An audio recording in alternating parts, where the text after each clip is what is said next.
որ գիրքներ։ Бедный папа, богатый папа։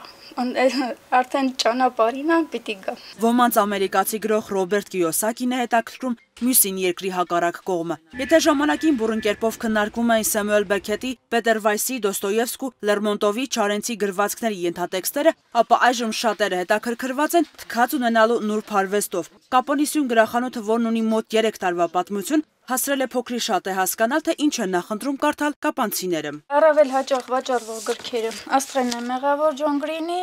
Էդգար Հարությունյանի հայ գրող այս երիտասարդությունը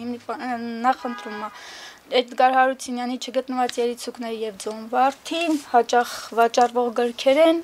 Ռիչարդ Բախի Ջոնաթան Լիվինգսթոն ճայը, որ շատ է վաճառվում։ Երկրի քաղաքական իրադարձություններով պայմանավորված շատերին է հետաքրքրում վարչապետ Փաշինյանի երկրի հակառակ կողմը գիրքը։ Չնայած այն հեղափոխությանը չի վերաբերում, այնուամենայնիվ 41 օրինակ վաճառվել է։ Նույնը չի կարելի ասել Ֆրանսիայի նախագահի հեղինակած գրքի մասին։ Չէ, Մակրոնին, այսպես ասած, չի հետաքրքրել,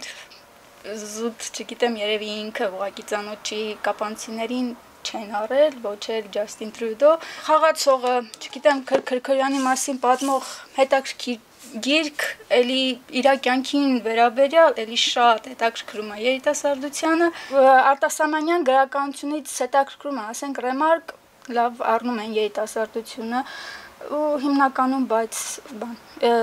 ժամանակակից գրողներ։ Գրախանութի աշխատակցուհին հավելում է, կարծես սկսել է ձևավորվել գիրք առնելու եւ որ ամենակարևորը կարդալու մշակույթը։ Նախորդ տարիների համեմատ դրական միտում է նկատվում։ Հիմա քաղաքացիները նվեր ընտրելիս գիրքն են հաշվի առնում։ Ծնողները եւս խաղալիքի փոխարեն տրամաբանական ու միտք զարգացնող գրքեր են ընտրում։ Մյուս կողմից էլ պատահում են դեպքեր, երբ գիրքը գնում են պարզապես սելֆի անելու համար։ Մինչդեռ տասնամյակներ առաջ գրքերը ձեռքից ձեռք էին ընկնում, երբեմն էլ պատառոտվում։ Հիմա դիրքերը զիջում են էլեկտրոնային տարբերակին։ Ընթերցող ունենք, որ հենց այդ պատառոտվածներն է ասում, էլի, որովհետև ասում առաջվա գրքերի հոտը ուրիշ է։ Մի պահ եկավ համակարգիչների մուտք գործելու ընթացքում, որ ընթերցողների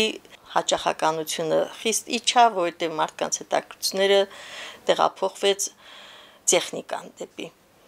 Բայց 5 տարուց ավելա նորից զարգացումը աճել։ Զարուհի Մանգասարյանը նշում է, հիմնականում ժամանակակից ու մասնագիտական գրքեր են պահանջում։ Հիմա քիչ են կարդում հատկապես հայ դասականներին։ Ռեմարկի հաղթական կամարը կա եւ նոր հրատարակություն, կա եւ հին։ Բոլորն էլ կարդացվում է։ Մարկեսի 100 տարվա ամենությունը ունենք օրինակ Պալացիոյի հրաշքը, որ էլի անընդհատ կարդացում է, Հիտլերի գիրքն ենք ձեռք բերել, որ տեղում կարելի ասած չի մնում։ Պատերազմ եւ խաղաղություն են պահանջել, Աննա Կարենինային պահանջել։ Ասում են գիրք կարդալը նորաձև է, գուցե դա էլ օգնի, որ ի վերջո գիրքը դառնա միտքը սնելու կարևոր պայման։